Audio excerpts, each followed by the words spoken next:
What's that?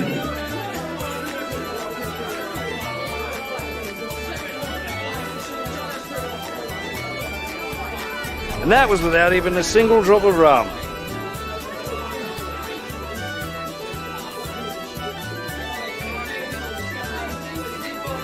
This, my friend, is a pirate.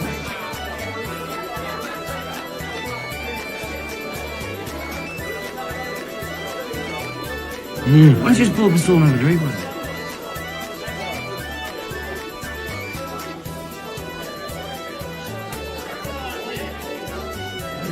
It comes in pints? I can get you one. You've had a whole half already! Good night and party on! Party on, Wayne! Party on, Garth.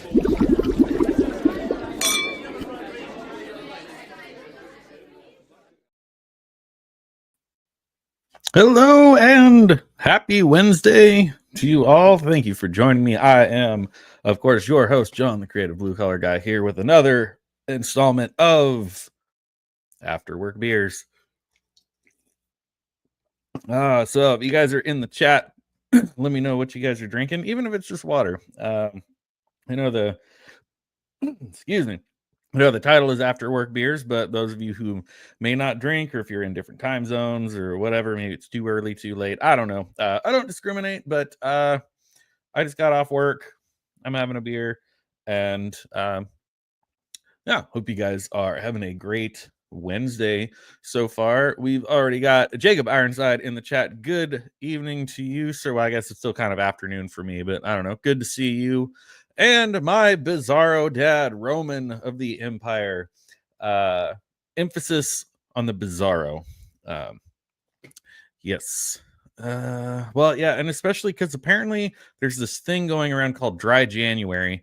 The weather is incredibly dry. My skin is really unhappy. My sinuses are really unhappy.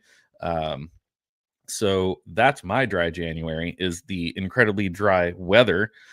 That is not helping the situation with the fires here in Southern California, but to some of our other friends who may be tuning in and watching, dry January means a little something different to some other folks, and that's okay.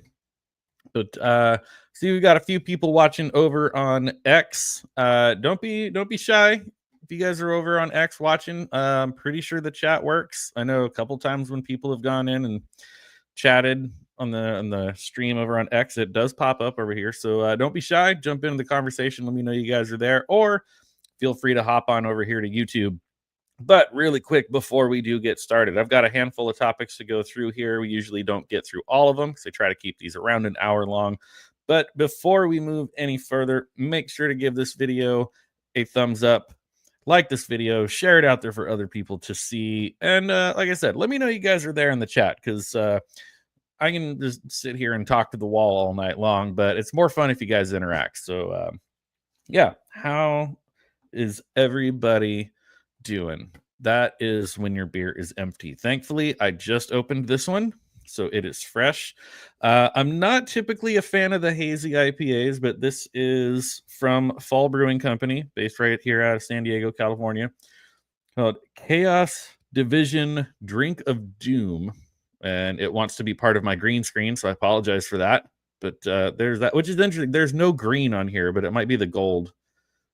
I think the gold is confusing my green screen a little bit. Anyways, yeah. How is everybody doing? Let's start off with, what did I have in the description? Slipknot. We'll start with Slipknot. I have a little bit more kind of obscure music news. Jacob, I think you might be the only other person who's going to have any idea what I'm talking about when I get to the topic of the Newsboys. But the kind of Christian pop rock band that's been around since the 80s, but very, very much just in the Christian music industry. But I grew up listening to their music. I grew up going to their concerts before my sister took me to my first rock concert, which was Korn and Rob Zombie at the tender young age of 13 years old. That's a fun story. Let's talk about some Slipknot. Let's start with Slipknot. I think handful of these stories I have to go over, I found last week quite possibly last Wednesday, right after my live stream. So it was kind of like, oh, cool. Like I just did a live stream and now I have all these stories I'm going to sit on for a week. But if you are familiar with my Monday show, I'm always late to the party. So, it's all right. Here we are. Clown, Sean Crahan, percussionist for Slipknot, says that Slipknot has a new album. It is not recorded, but what he goes on to say in this article is that they essentially have enough music written and rehearsed, ready to demo and start fleshing out a new album. So, yeah, right here in the headline, you see it. Slipknot has a new album saying, quote, I just want to roll into that with an energy like it's all starting again. That's how I want to approach it. This will be the first album with their new drummer, whose name I'm not even going to attempt to pronounce because it's like very Spanish sounding. I think he's Brazilian, but it's a lot of words I can't pronounce. And then their new mystery guy who replaced Craig Jones, the guy with the 9-inch nails coming out of his helmet. I know Slipknot has nothing to do with the 9-inch nails, but Craig Jones was the guy who wore the helmet that just always had the big nails sticking out of it. Craig Jones exited the band a few years ago, and his replacement has yet to be identified. So this has been kind of their look for the last year or so. They've been doing a 25th anniversary tour of their first album. 25 years of Slipknot. Yes, we are old. The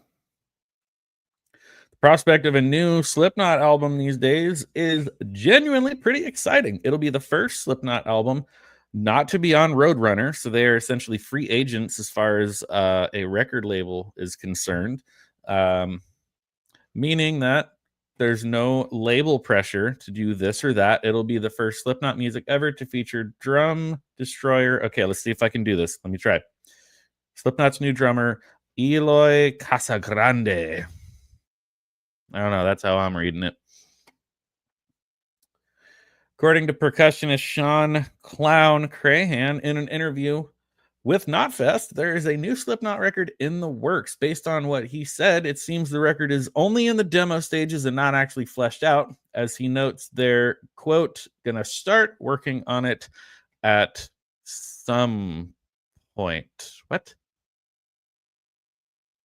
Are you having a stroke? Are you okay, Roman? Do you need a life alert button? Big house. Oh, okay. Oh, the name. Yeah, but it's all one word, and I don't know. Hey, there. See, the chat on X does work. So if you're watching over on X, I see there's about 14 of you. Don't be shy. Let me know you all are there. Let me, join the conversation. It's way more fun when you interact. Believe me. I say all sorts of stupid stuff. You guys can say stupid stuff to me. I don't care. Just say something. If you are new, though, it would be really cool if you'd hop on over to the channel, hit that subscribe button, ring that bell for notifications so you'll get notified when I go live every Monday and every Wednesday. And occasionally some Fridays and Saturdays when I have a gig, I'll pop the camera up there and live stream while I'm out there playing cover songs for money at various different drinking establishments around town. But those live streams come down when they're over because it is 2 to 3 hours of nothing but copyrighted material. Sometimes YouTube ends the stream mid live stream. I hate it when you try to pinch it off midstream. Bad joke. No. But yeah, I have had times where when I'm doing like a gig stream and I'm just up there playing cover songs and I look over and YouTube is just like, nah, we're gonna close out your stream because you're just playing cover songs. But if I make it all the way through, when it's over, I do pull them down. So those you definitely got to catch live. But I think they're fun. So Clown goes on to say, in 2025, I'm going to work on the no complaining. You hear that, Roman? No complaining. I think we could all use a little more of no complaining. Don't you think? I know I could. I'm talking about myself.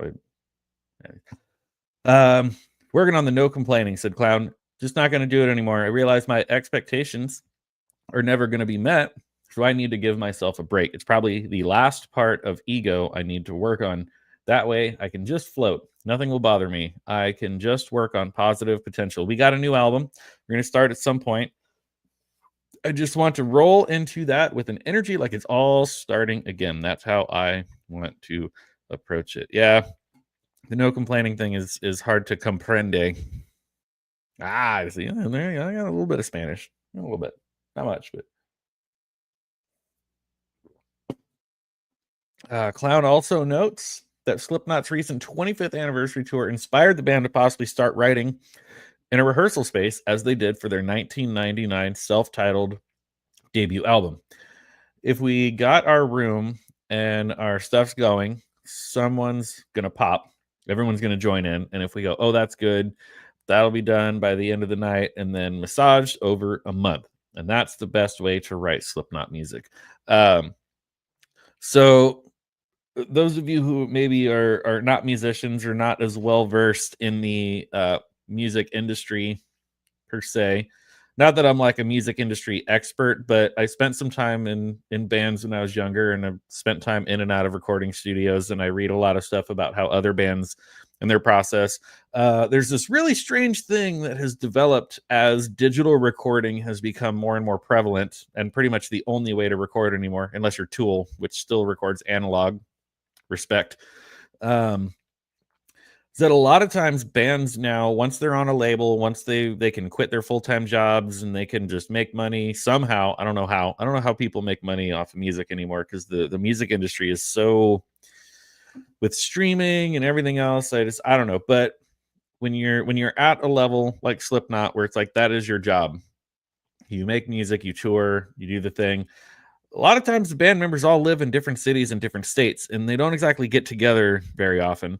And it's become more and more commonplace for bands to, okay, one guy comes up with an idea, maybe a guitar riff or something, and quickly records a little demo thing like in his home studio or whatever, and sends it off to the next guy, and then the next guy adds some bass parts, the next guy adds some drum parts, next guy adds some vocal parts. And like, there have been times where entire albums have been recorded, mixed, and mastered without any of the band members ever being in the same room together, which is a really strange concept to me, because that is always how I have written and recorded. In my younger years of being in recording studios, we would do the thing where maybe guitar, drums, and bass would go in and kind of record everything all at the same time, where they would permanently lay down the drum and bass tracks. The guitarists, we would maybe go back in later and listen back to those scratch tracks of like what we played before, but they're like, hey, don't worry, like your parts don't need to be perfect, you're gonna fix them later. Okay, so we get the drums and the bass nailed down. The guitarist will go back in. Now we're in there with just headphones listening to what we tracked earlier. Now we're trying to get the best take on the guitar tracks we can get. And then lastly, the vocals come in, and the vocals will do their thing. But we're all still physically there. We're all still in the studio. We're all still there. We're just sort of still taking turns being in the isolated soundproof booth and the headphones and the whatever stuff. But this thing now, Deftones went through it for a couple of years, where they live in different states, and they just kind of like email tracks back and forth and then be like, okay, yeah, mix it, put it together. It's really strange. It's incredibly uncommon. Even if the band is all at the same studio, it's really, really uncommon that a band will go in there and just try to like lay it down and like with everybody at the same time. Go back and watch all these Beatles documentaries and Beatles docuseries that have been popping up on Disney Plus lately. I mean, these iconic albums, Abbey Road, Let It Be. So they're literally all in the room with these little microphones that look like the freaking microphone that Bob Barker used on Price is Right, with just a little foam ball like duct taped onto the end. And like, that's how they laid down The Long and Winding Road. That's how they laid down Let It Be. That was how they did it. It's just everyone got in the room. And when you're recording on tape, you only have so many retakes. Like, you can only go back and erase and re-record on tape so many times. So even more so back then, like, you couldn't do 100 takes and then be like, oh, let's just like edit together the best ones. Man, I'm really going off on a tangent here though. But anyways, Sean Clown Crahan is saying that he wants to get all 9 members, all 9 members of Slipknot back in the room together to write, to jam, to flesh out these songs for a new album. And that's a lot. It's been a lot when I've been in bands where there's 4 or 5 of us arguing, and then you have a band of 9 people. Woo boy. I do not envy that process. It's worth noting that Slipknot announced the new single called Long May You Die back in May of 2024, shortly after Casa Grande joined the band. That single has not been released, so who knows? Maybe we'll get that this year, or maybe we'll finally get to hear Look Outside Your Window. Basically, we're just waiting on Slipknot to release anything they've talked about at this point. Thank you for coming to my TED Talk about bands and recording studios. Yeah. What else do we got here? Yeah, the in the room vibe, and it's interesting talking to people in the industry. There's a big back and forth with what people prefer when it comes to recording music. When you isolate everything, where the guitar goes in and just tracks guitar, and you do it over and over and over and over until your take is absolutely perfect. And sometimes you're having to punch in the middle of the song and fix just a small spot. Or now with digital recording, you can take multiple takes and literally, like a Word document, just chop, cut, copy, paste, move stuff around, blend it, make it happen. And that's fine. There are bands out there like Disturbed and other bands sort of more of that style, where you can hear there was a lot of production value in their music, where the studio engineer probably went in, and after they recorded everything, went in and like cut out any bits of silence between every drum hit, between every guitar chord, between every vocal part, every like all of the air, if you will, all of like the room and the just liveliness is chopped out, and it just sounds really choppy, cut and dry, sterile. And that's like, so a band like Disturbed, that is their sound, that is their style, and that's totally fine for them. You can take it or leave it. You don't have to listen to it. You don't have to like it, but it's like, that's very much what that is. A band like Disturbed, they have really, really high production quality, where that engineer is going through and like cutting out all the silence, so everything is like just airtight. Then you have people who say, oh no, like throw the whole band in the room, mic everything up, maybe isolate the guitar amps. You might put the guitar amps in some little soundproof closets or rooms or whatever. You might put a little something in front of the drum set to dampen it a little bit from bleeding out to the other microphones. But then there is the philosophy of just put everyone in the room. Like you got together in a garage and jammed and wrote these songs together, record them together like you're live on stage, and you might have to do a couple takes to get the best take, because you're always going to make a mistake. You're going to miss a note. You're going to mess up a lyric. You're going to, maybe get off beat from the drums, or something's going to happen, but you just throw everyone in there and take the slight little imperfections that might happen of you drifting off the tempo, or maybe singing a little sharp or a little flat or whatever, to get the performance of the whole band being in the room, just like when they wrote the song in the garage. So yeah, there's a lot of talk about that, and there's no right or wrong answer. Music is art like anything else, and people want different things out of their art. Some people want that raw, live, in the room sound. Other people want it to be absolutely perfect, and that's totally fine. As listeners and as consumers, we can choose to listen or not listen. But that is the great debate, is what's better, to go through and isolate everything and make each individual part absolutely perfect, or get the feel of the performance and put everyone in the room and make them all perform together. So this one shouldn't take too long to get through. So let's just quickly touch on this one. We've been talking about Soundgarden the last couple weeks, and so far it seems like it's just a one-off. I think it was just a one-off. I hope it was just a one-off, because sweet baby Jesus, the videos I've seen of this performance were absolutely terrible. And I'm not usually one to be that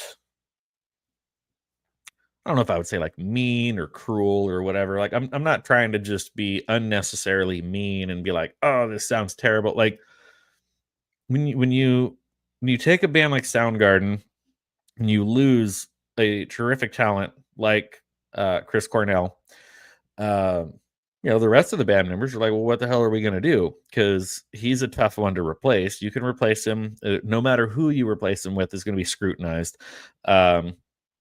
But this was an odd choice. However, again, like I already prefaced this by saying I think this is a one-off gig. But even then, I'm like, who thought this was a good idea? This was not good. We watched some of these videos a couple weeks ago, and like people in the chat were begging me to stop it because it was so bad. I'm both mean and cruel. She's objectively bad. My mean and cruel can take a rest on this one. Yeah, and like I said, like I'm not doing it just to be mean. It's objectively bad. The videos were really, really bad.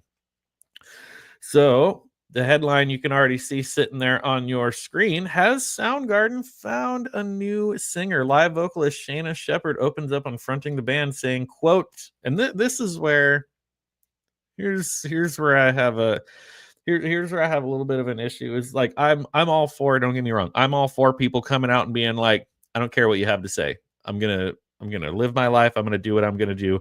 But there's a certain level of like you can like kind of have some class about it, maybe. I don't know. But her quote here says, "I don't care what any of you think. Never did. I care what they think." The surviving members of Soundgarden always will. Hello, Kate. I hope I'm saying this correctly. Kason Cecilia. Breaking news: George Michael to appear on new Slipknot album. No, maybe George Michael is the new the samples guy that replaced Craig Jones. Who knows? That one has not been figured out or identified yet. But thank you for tuning in. Appreciate you being here. A few weeks ago, Soundgarden resurrected on stage for a benefit show. The surviving members performed at the Showbox in Seattle as part of Schmooch's benefit for Seattle's Children's Hospital, albeit under the name Nude Dragons, an anagram they have used before. During this concert, they were fronted by a vocalist, Shayna Shepherd, who turned in a stellar performance. What do you think about that, Roman? A stellar performance. Amazing. The present audience. However, the success of the show has led to questions about the band's future and whether they could come back.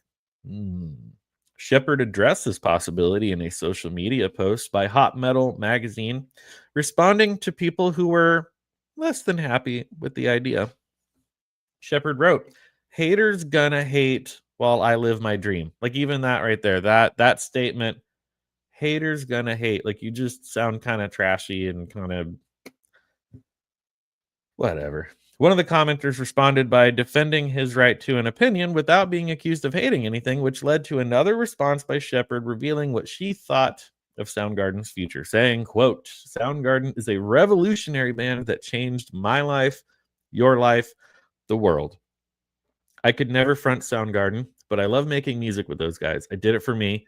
For them, like any other music endeavor. I don't care what any of you think, never did. I care what they think, always will. This whole article is meaningless, just like your timeline." So that last part, again, like taking the personal dig, saying it's meaningless, just like your timeline. It's like you can push back with some class, but when you throw in like right at the end like a personal dig, it's just, I don't know. I don't like it. I don't like the way it came off. She sounded terrible. Yeah, that's about, I don't think they understand what that word means. I don't know, but that's that. And that's all I have to say about that. So here we are. Does Soundgarden have a new vocalist, or please, sweet baby Jesus, was that just a one-off? Hey, Steph, way to be late to the party. Way to be late.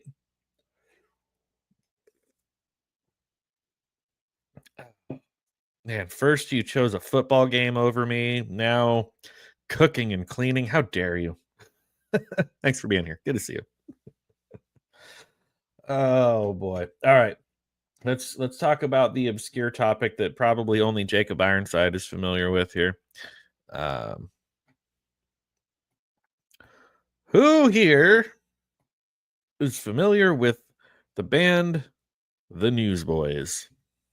I know this is kind of weird. All in the same stream. I'm talking about Slipknot and the Newsboys in the same stream. This is getting wild. We're off the rails here. It's how the day has gone all day. Well, it's kind of how my week has gone all week, and I really hate the fact that it's only Wednesday because oh boy, I'm ready for this week to be over. Oh, the Ohio State, sir. I don't really care about the sport ball, so sorry, not sorry. Yeah, that's about how I feel about that. What are those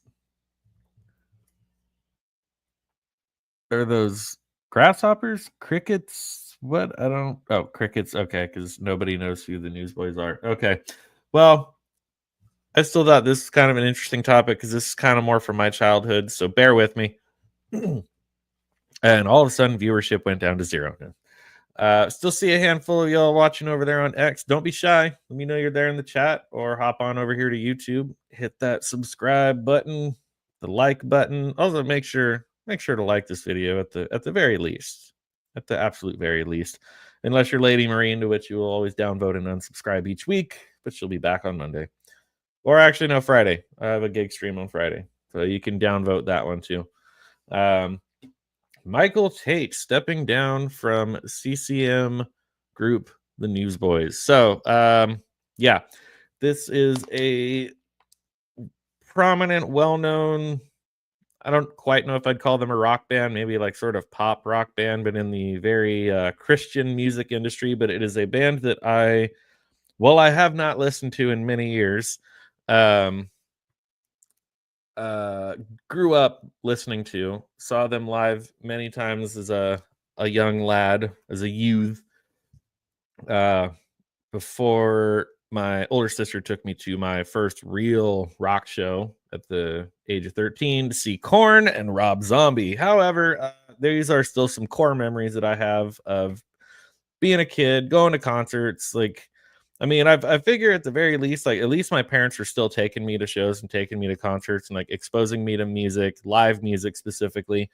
Because I definitely know like there are some Christian families that they just they're like, nope, like no concerts, no rock, no drums, no electric guitars. That's all the devil. So I am grateful for these memories that I have from my childhood. So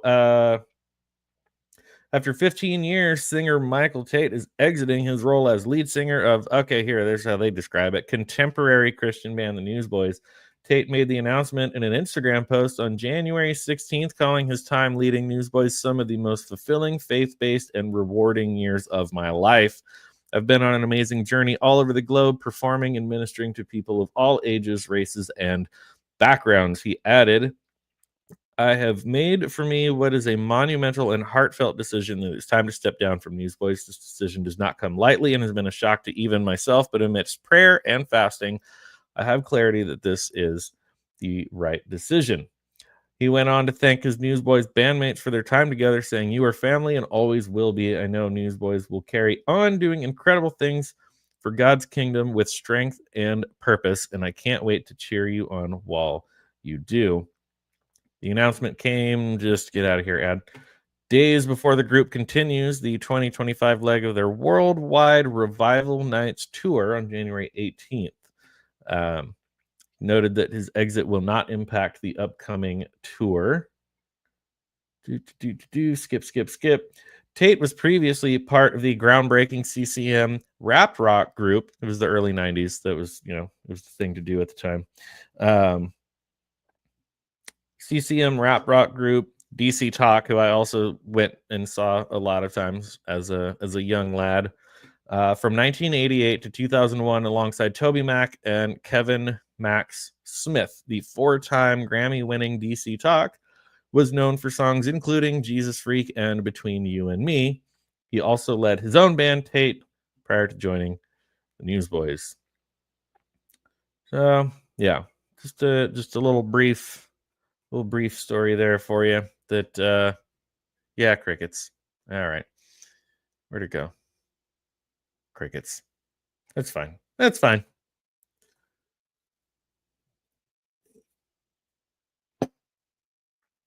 What else we got here? What else? We could talk about Chester Bennington's other band from before he was in Linkin Park. They have a new singer. What other articles do I have saved here? Man, I really blazed through this stuff. It's only 3:30.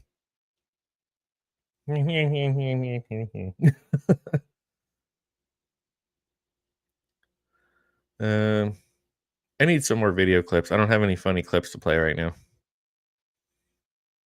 I don't know. I got nothing. No. Nothing funny. Oh well, that's fine. I'm not that funny either. Just funny looking. What do we got? I wonder if I could pull up this video clip. We got some Pink Floyd stuff. Let me open a couple more tabs here and see what we got. Pink Floyd, Snot. Yes, that is a band.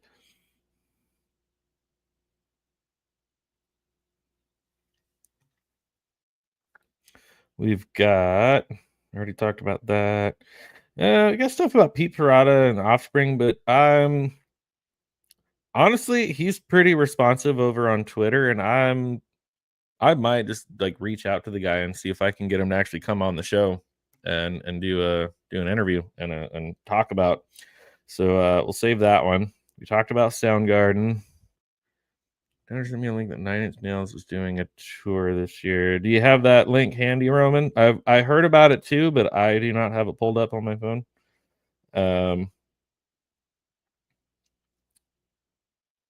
Well, we'll see what the chat has to say. Is anyone in the chat familiar with the band Snot? I'm gonna guess probably not.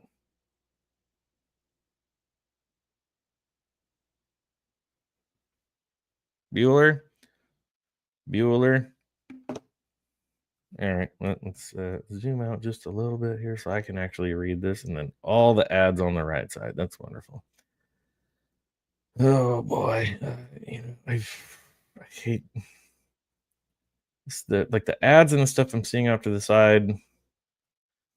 Some damned IG link. All right, let me just see if I can just search. Doing it the old school way.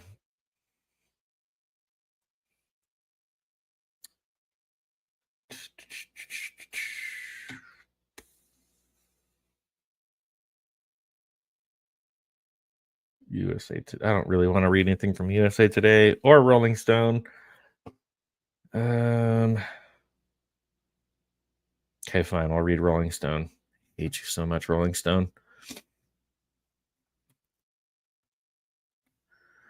Damn kids with all their IGs and their TikToks and their dances and the fiddle faddle and the dang newfangled dangled.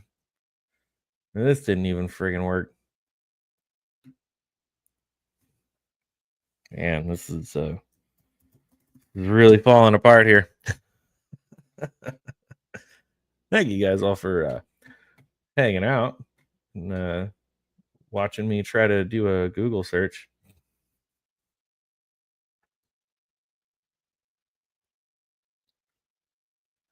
That's not working. Let's try. It still doesn't work. Get rid of the advertisement. So when I close the advertisement, it like closes the article. Stupid Yahoo. Okay, let's do this.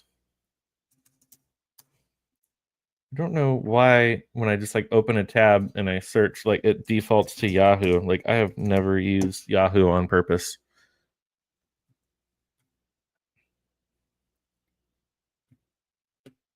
All right, here we go. This looks like something. I think I found something, Roman. All right, let's. Oh, where the hell did it go? Jeez. How do teenagers make money doing this? And then I'm over here like just no, I have no idea what I'm doing. I don't know. Woo! All right. 9 Inch Nails announces 2025 tour.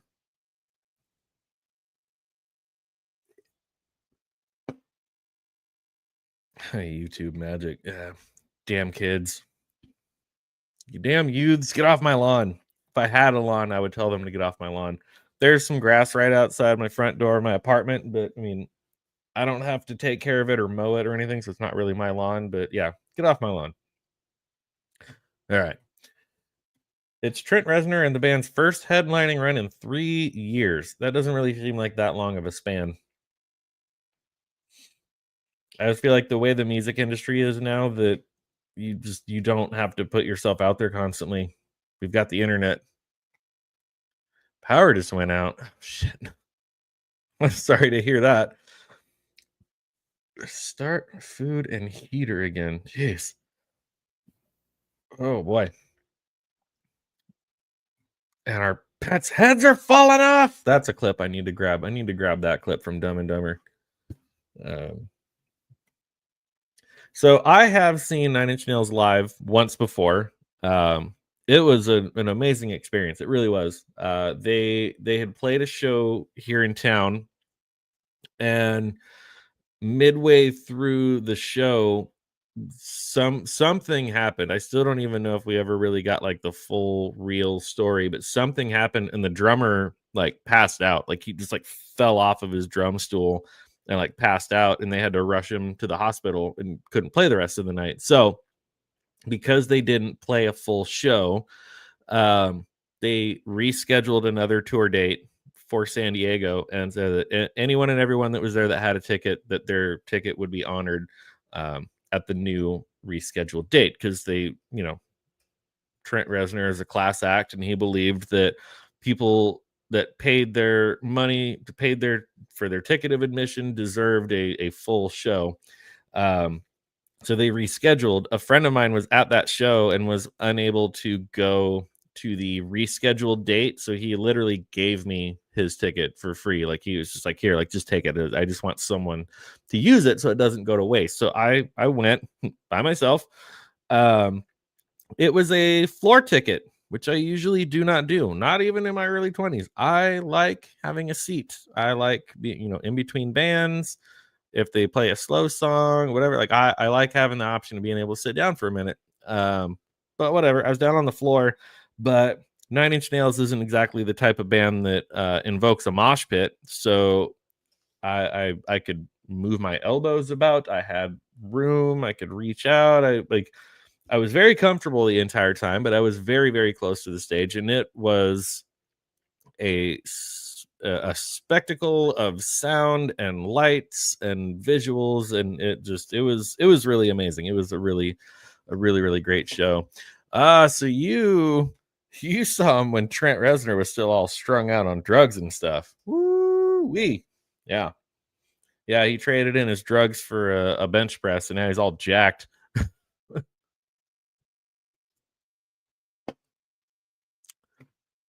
Back on. I just have to turn everything back on and some lights off. Jeez. Goodness. First Lollapalooza. See, festivals. I have a hard time with festivals. I like seeing bands when they are on their own tour, where it's their stage, it's their lighting, it's their thing. I don't feel like you really get the full experience. I mean, there's certain bands we're seeing just like standard, straightforward rock bands, punk bands, whatever stuff. But it's like a band like 9 Inch Nails, a band like Tool, people like that, where it's like their shows are a spectacle to behold. And I think it's definitely worth seeing when it's like their tour and it's their stage. So let's talk about this a little bit, eh? 9 Inch Nails have announced their first tour in 3 years. The Peel It Back tour commences in Europe this June, before migrating to North America in August, with arena shows across the continent, including dates at Brooklyn's Barclays Center, Inglewood's Kia Forum, Chicago's United Center. Check out the dates below. The last time Nine Inch Nails toured, the band belatedly celebrated its 2020 induction into the Rock and Roll Hall of Fame by reuniting with members from the group's early era in Cleveland to play Pretty Hate Machine classics and cover Filter's Hey Man, Nice Shot. The most recent Nine Inch Nails albums, Ghost 6, Locusts, and Ghost 5 together were released back in 2020, though their output currently ends with a collaborative single they recorded with Health in 2021. They're writing the soundtrack to the Tron Eris movie, set to premiere later this year. Nine Inch Nails has evolved their stage shows since the old days, definitely. And, you know, like I already stated, got sober. Trent had some really dark years there in a lot of different ways. So hear me out. Hear me out. My understanding is when Trent Reznor did the Ghosts albums, that was his way of marketing himself to be able to do film scores. So, yes, he put them out under the Nine Inch Nails moniker, but it was very much like, look what I can do. I can do film scores. Hire me to make music for your movies. Because he has famously said that, like, he doesn't necessarily want to keep doing Nine Inch Nails as a... I mean, really, Nine Inch Nails has always been Trent Reznor with some hired goons. But, like, he has said time and time again that, like, he doesn't necessarily want to keep it going. There's times where he's put it on indefinite hiatus and then brings it back. Then he says he doesn't want to tour anymore, and then he brings it back. So, you know, whatever. But he, yeah. He's just one of those guys that, like, he just constantly wants to create and put stuff out there, but he doesn't necessarily want to be under the pressure of a record label saying you have to do this, you have to release this, you have to tour, you have to whatever. So he was trying to get into the realm of doing film scores. So that is kind of what the whole Ghosts thing was. I don't think they were ever really meant to be an album that, like, you sit down and listen and dissect. It's like background music.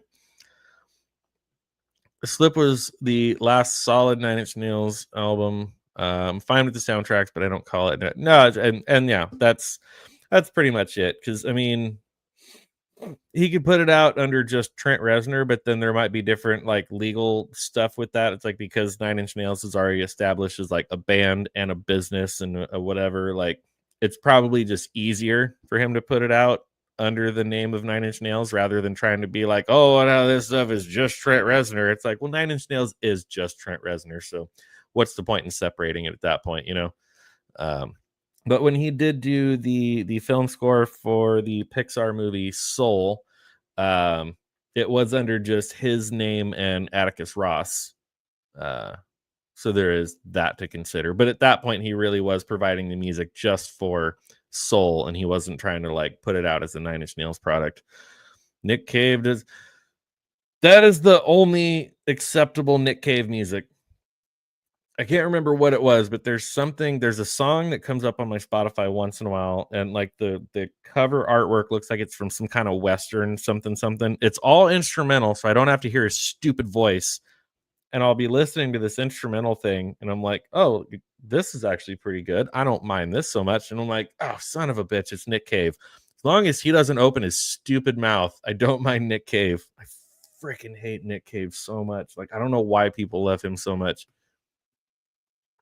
Wish I could remember which Nine Inch Nails disc set was my favorite. They were Trent and Atticus for The Girl with the Dragon Tattoo as well. Have not seen that, but I will take your word for it. Looking at the covers of them, I think it was With Teeth album. Ah, yes. And I think that was the tour that I saw them live on, was that album. In the meantime, Trent Reznor has stayed busy scoring films and TV shows with Atticus Ross, including Mank, Soul, and The Killer. One of their latest, The Challengers, won Best Original Score in the 2025 Golden Globe. Who gives two flying frigs about the Golden Globes Awards? I freaking hate, like, who cares about award shows anymore? I mean, really, honestly, who's actually watching these shows? Who's actually going on the next morning? Oh, who won the Golden Globe? Who won an Oscar? Nobody cares anymore, because they're all just up there just blowing each other, and nothing good ever actually wins. I mean, okay, here, like Trent Reznor and Atticus Ross won like best original score. Fine, I'm all for that. But it's like, how rare is that somebody talented actually won an award? Like, these things are so worthless now. Woo! Thank you for coming to my rant. Isn't that the one after he started feeling better and coming out of some serious depression? So I think there was like the downward spiral, as the name suggests. The downward spiral, I think, really was like kind of the rock bottom for Trent Reznor. And I'm gonna have to look this up now. I don't want to do it on my phone. I'll just look it up here. Let's go. 9 Inch Nails. I think he's kind of been more or less like clean and sober since the 90s, and has been pulling himself out of that downward spiral ever since. But let me see, if I see album titles, I'll probably recognize. Okay, so Downward Spiral was 94. I think that was definitely like the peak of his like drug usage and depression and whatever. The Fragile, which I believe was a double album. I want to say even by that time, I think by the time he did The Fragile in 1999, that he was kind of coming out of that stuff. But yeah, as anyone who has dealt with depression and things of that sort, you know, it's something that's like you never really fully come out of it or get over it, but you find ways to kind of recognize it and cope with it. With Teeth was 2005. He was definitely sober and at a better place by then. There were 6 years between those albums. See, Downward Spiral was 94. The Fragile was 99. 5 years there. 6 years from The Fragile to With Teeth. Then year 0. So yeah, With Teeth, 2005. That's definitely the tour that I saw them on.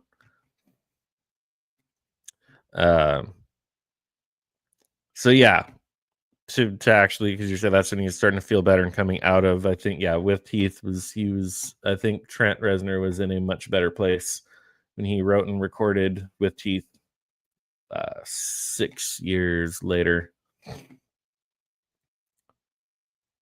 So the tour dates, we've got Ireland, England, Germany, Belgium, Italy, Switzerland, Austria, Netherlands, Germany, Poland, France, Spain, Portugal, Oakland, California, Portland, Oregon, British Columbia, Seattle, Washington, Utah, Denver, Minnesota, Illinois, Michigan, Ontario, Maryland, Pennsylvania, Massachusetts, Ohio, New York, North Carolina, Tennessee, Georgia, Florida, Texas, Arizona, and Inglewood up to no good, California, Kia Forum. That'll be the Inglewood, California, would be the closest one to where I, myself, and Roman of the Empire live. It will be the last date on the tour on September 18th.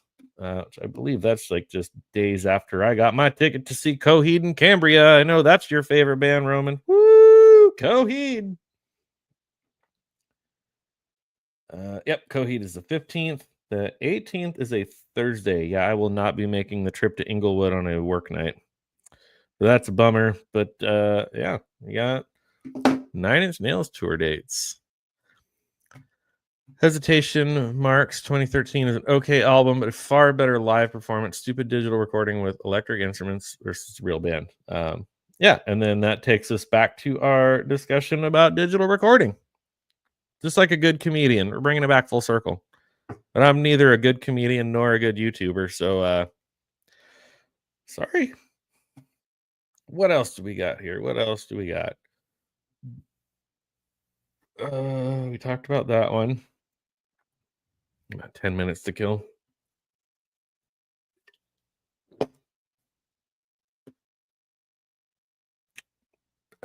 I want to see if I can actually pull up this video before I get into this.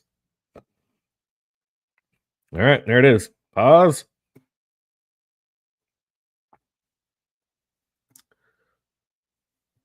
Let's talk Pink Floyd. Loves me some Pink Floyd. I was fortunate enough to see David Gilmour back in October. Yes. October. On a positive note, Pizza Guys will be back at Sunny Grove on Friday. And I'll be playing at Sunny Grove on Friday because they don't have enough musicians to pull from to have a steady rotation. So 2 weeks later, I'm already back. You're welcome, Santee. Woo! Look out for that live stream on Friday, 6 p.m. California time. Be drinking beers and singing songs for about 3 hours on Friday. Yeah, it's always a good time. Fun. You can come harass me in the chat. I don't interact with the chat because obviously I'm playing. And when I take a break, I like to go hang out with the folks that come out to the gig. But you can still harass me in the chat. I'll see it the next day, or maybe I'll see it while I'm playing. I can kind of glance over and read the chat, and I can see Devin saying Nickelback 100 times. Hey, Devin, there you are. Didn't even see you there, buddy. Looking for your live stream and couldn't find it. Well, that's really strange. Did you not get the notification? Debuting my solo bass act next Tuesday. Well, good luck with that. I see you. But, I walk over to type on the phone, you got to look right at my nose, and nobody needs to see that. That is very strange. But thanks for coming anyways. We're gonna talk about a little bit of Pink Floyd now.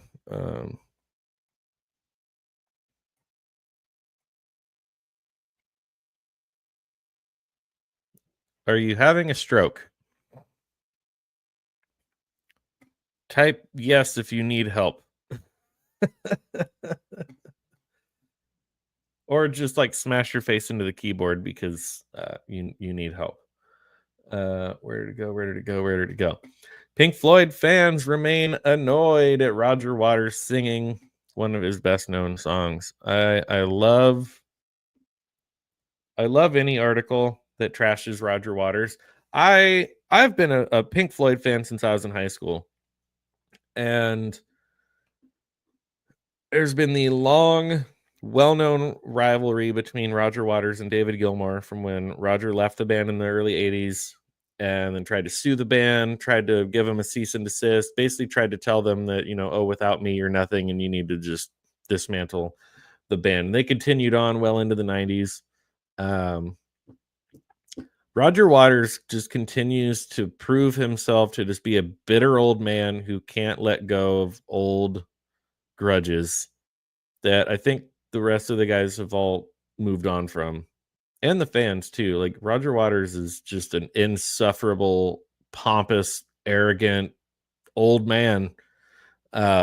He's been like redoing and re-recording old Pink Floyd songs and just making them all slow and brooding, where now he's no longer singing. He's just like doing very breathy spoken word poetry that just, again, comes off as very pretentious and very self-serving and is not enjoyable to listen to. He re-recorded the entire Dark Side of the Moon album, and I listened to it exactly once just to be able to talk about it on a live stream. It was like, as soon as it was over, I had to go back and listen to the classic version of the album to like get it out of my brain. It was so bad. It was literally just a bitter old man with like, those sleep apps you can use. It just sort of plays like not like the white noise, but like the kind of lo-fi background music that's just like the really light background music there, so you can kind of helps you fall asleep and stuff. It was like that, and then him just like very breathily reciting the lyrics to the songs of the Dark Side of the Moon. No guitar solos, no guitar, nothing interesting, nothing cool. So apparently a video has surfaced, and I think this is a little bit of an older video, but a video has surfaced of Roger Waters playing and singing the song Wish You Were Here, which, if you're familiar with the song, is sung by David Gilmour. Yes, Roger Waters was typically kind of the songwriter, and is very much, especially the lyricist, like pretty much from the earlier days once Syd Barrett left the band, but especially from like Dark Side of the Moon on. It's like Roger Waters was the lyricist. He wrote the lyrics, and for the most part David Gilmour wrote the music. But then by the time they got to The Wall, Roger Waters was fully taking creative control of everything and like wouldn't let anyone contribute anything to anything.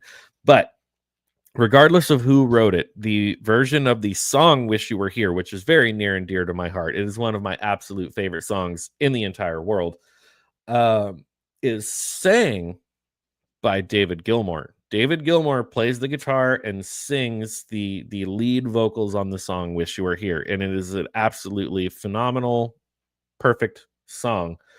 But a video has surfaced of Roger Waters singing that song, and fans are divided.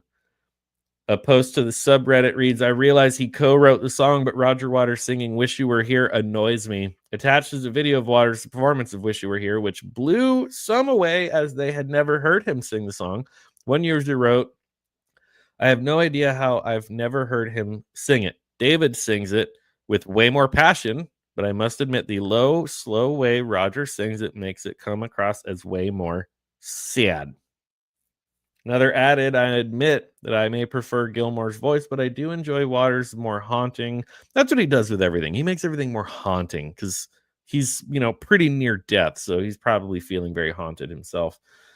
More haunting version considering the meaning. A third wrote, I wonder if this bluesy soul is the way Waters envisioned the song from the start. The album version is magnificent, but I do like this. So let's take a look here. I have not watched this yet. I have no idea what we are in for. We might not make it very far, but let's see. I have no audio. Oh, there we go. Tell me if you guys can hear it. I can hear it. Finally, for once.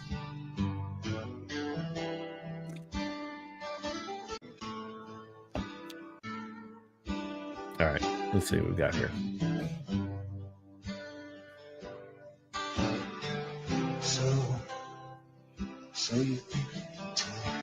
I'm already out.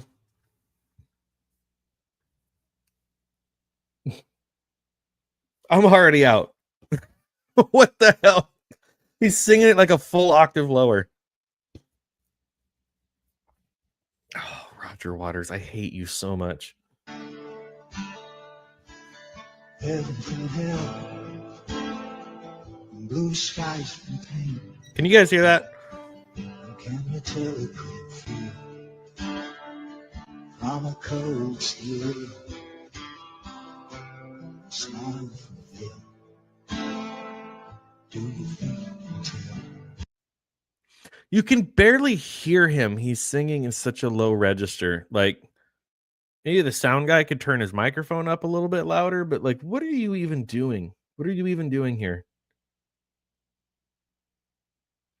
This is what happened. So this is how the Star Wars prequels happened. Was George Lucas was just surrounded by a bunch of yes men who were afraid to tell him, like, hey, maybe that's not the best idea. Maybe that's kind of dumb. Maybe that's... Roger Waters surrounds himself with a bunch of yes men that no matter what stupid garbage piece of music he puts out there, everyone around him is like, yep, sounds good. Like, did they get you to trade? Is that Eric Clapton? Your heroes for ghosts, hot ashes for trees. Hot air. Are you guys still with me? Did I lose everybody? Can you hear this? Cold comfort for cheese. Did you exchange? Walk on part of the wall. Sounds very uninspired.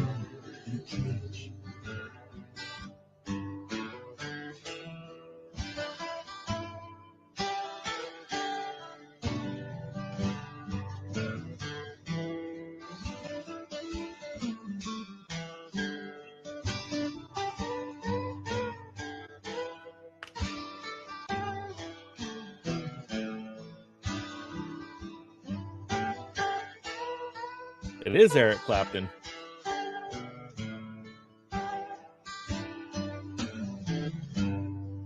Okay, if he doesn't bring it on this next part, we're stopping it. How I wish you were here. And just like that, we're done. That was absolutely atrocious.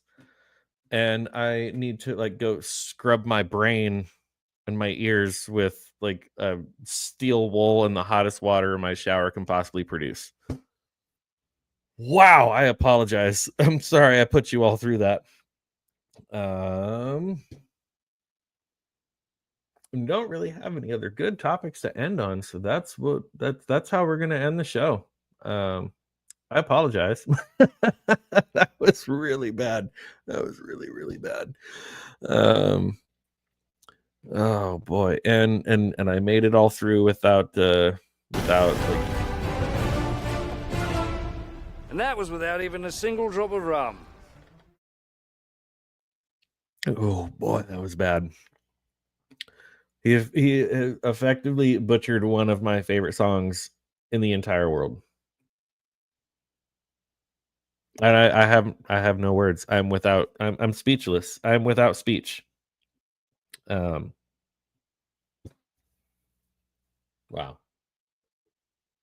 And that was like an older video because Roger Waters looks really old now. So does Eric Clapton. They both look pretty rough, but they're in their like late 70s, early 80s.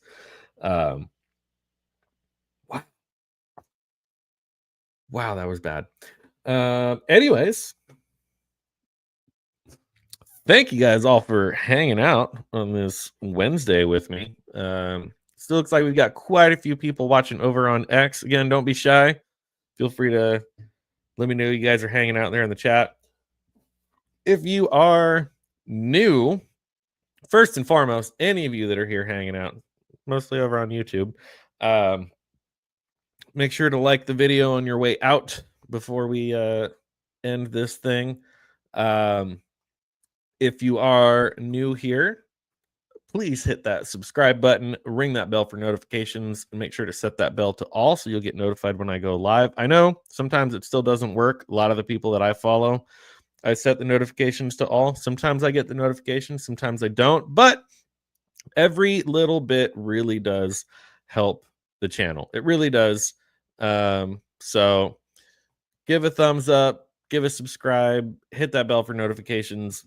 I will be back on Friday at 6 p.m. California time with a gig stream from one of my new local favorite breweries that even Roman likes to hang out at. So sometimes Roman will come out of his house and come and hang out with me in person. Sometimes.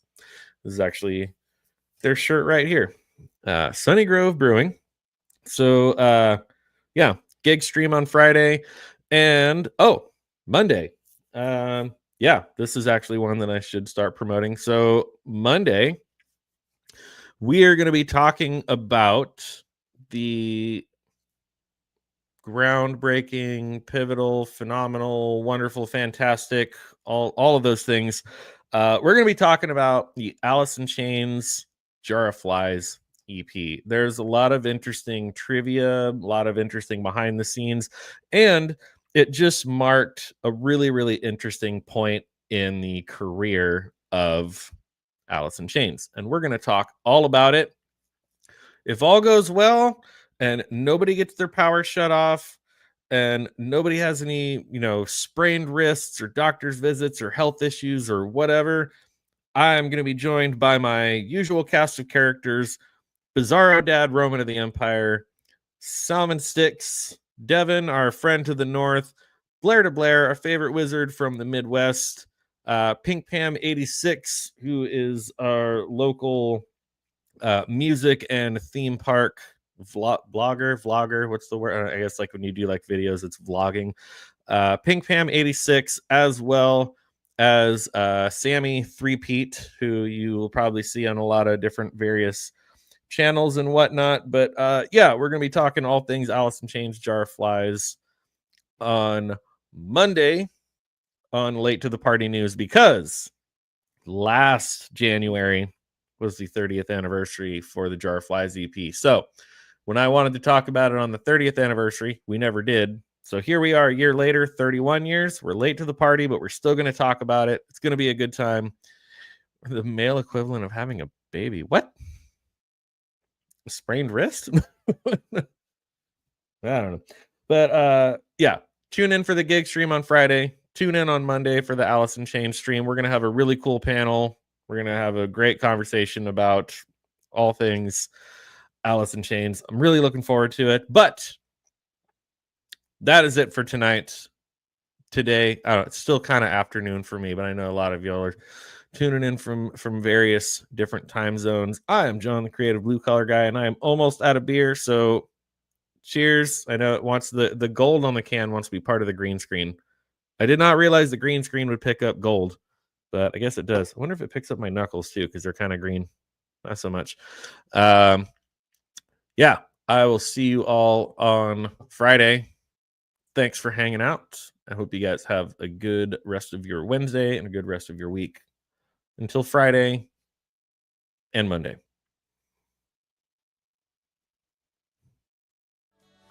Be excellent to each other. This has been Late to the Party News. Make sure to like and share this video for others to see.